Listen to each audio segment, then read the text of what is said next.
부가 경정 예산과 정부 지출 확대 효과에 대해서 살펴보도록 하겠습니다. 정부의 지출 예산 규모는 정기 국회에서 다음 연도에 예상되는 세금 수입을 고려해서 결정합니다. 합리적인 정부 예산은 세금 수입과 지출 금액을 똑같은 금액으로 하는 균형 예산입니다. 현실적으로 균형 예산은 편성하기가 쉽지가 않습니다. 왜 그러냐면 행정이나 교육, 국방 예산 규모는 거의 고정적입니다. 그래서 복지국가를 점차적으로 지향하면서 기초연금 같은 보건복지, 고용 부분에 관한 예산은 증가할 수밖에 없기 때문입니다. 2026년에 본 예산 총 지출액은 2025년 본 예산 대비 8.1% 증가한 728조입니다. 이 중에서 보건복지 고용 예산이 비중 37.0%를 차지해서 가장 많고요. 일반 지방행정 예산이 121조, 비중 16.6%고 교육 부문은 13.6%, 국방은 9.1% 수준은 많은데 이런 부분은 거의 경직성입니다. 그래서 한번 지출하게 되면 떨어지지 않고 계속 나갈 수밖에 없습니다. 그런데 국가를 살릴 수 있는 미래 경제 성장이 R&D 예산은 4.8%에 불과하고요. 산업이나 중소기업 에너지 예산은 4.4% 정도 됩니다. 만일 복지 예산을 줄인다 그러면 이미 무상복지에 내가 혜택을 보는 국민들은 불만이 커지게 됩니다. 그래서 이미 편성된 복지 항목의 예산은 늘릴 수는 있지만 줄이기가 매우 어렵습니다. 따라서 매년 세금 수입보다 정부 지출이 많은 적자 예산을 편성하는 것이 일반적입니다. 그런데 세금 수입보다 정부 지출이 많게 되면 우리 가정에서 내가 지출보다 수입이 작으면 빚을 내듯이 재정 적자 금액은 국채를 발행해서 민간 금융시장에서 조달해야 됩니다. 국채 발행이 증가하면 국가 부채가 늘어나게 되고 이게 단점이죠.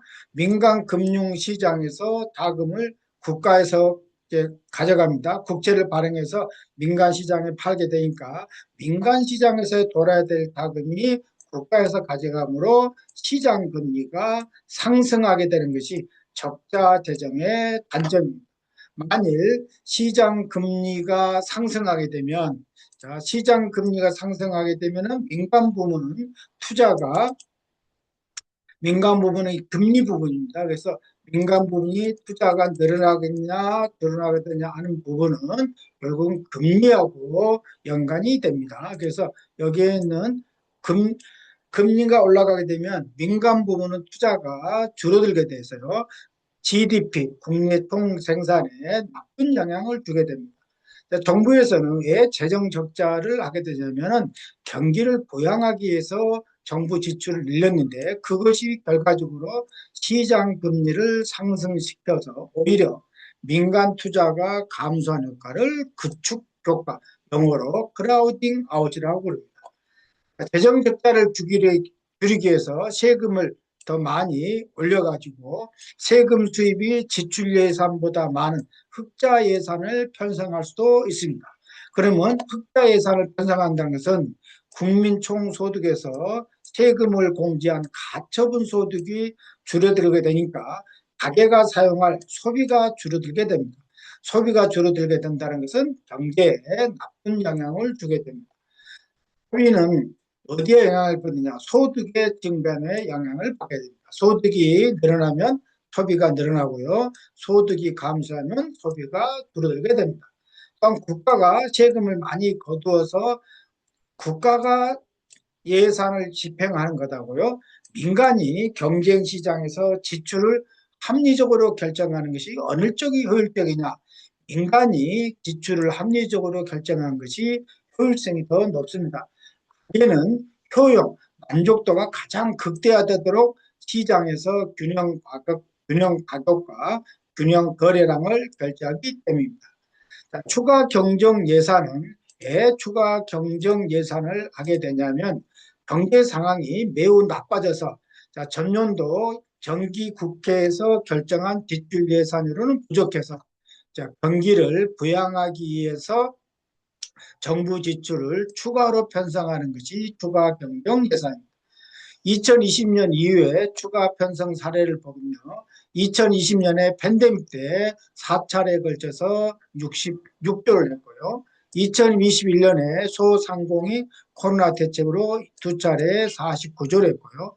2022년에 소상공인 지원 66조 9조, 2025년에 민생 회복 소비 쿠폰으로 두 번에 걸쳐서 45조 원이 편성한 것이 사례입니다.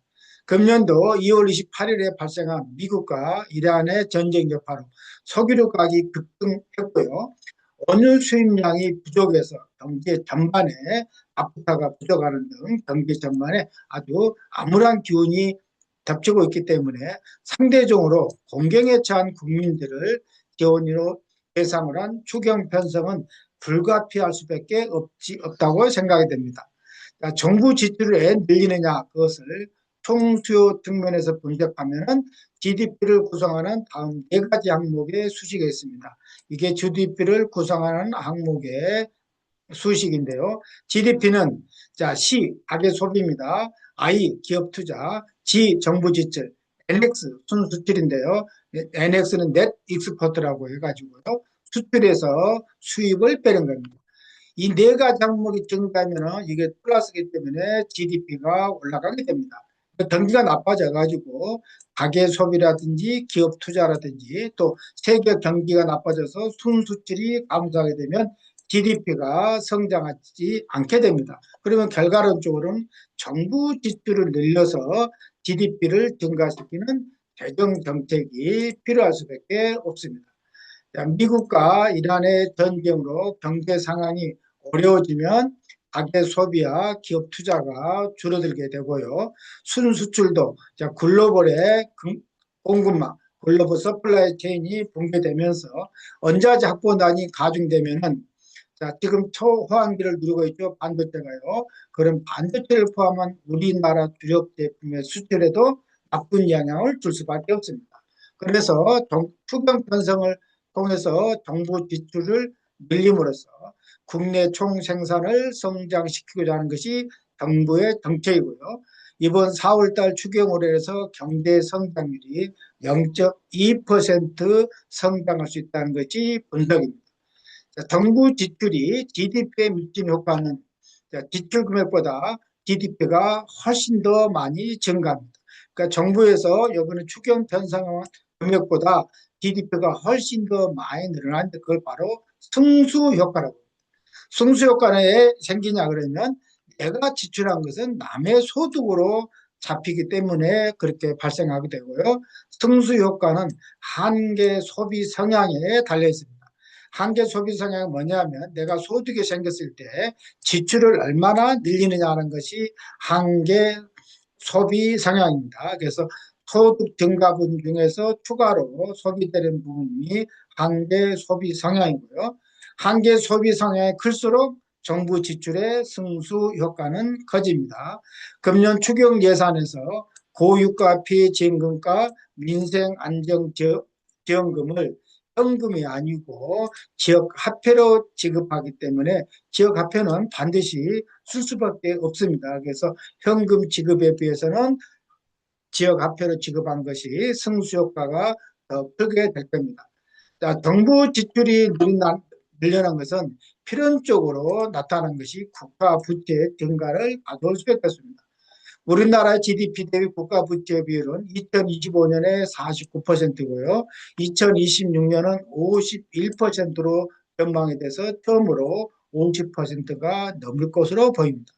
미국이나 일본 같은 선진국은 국채 수요가 약 안정적으로 유지가 되고요.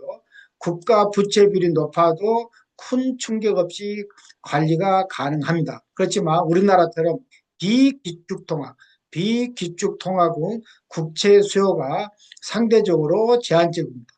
외국인들이 우리나라 채권을 사게 됩니다. 근데 국가 부채가 많이 늘어나게 되면 국채 금리, 시장에 있는 국채 금리가 올라가게 되고요.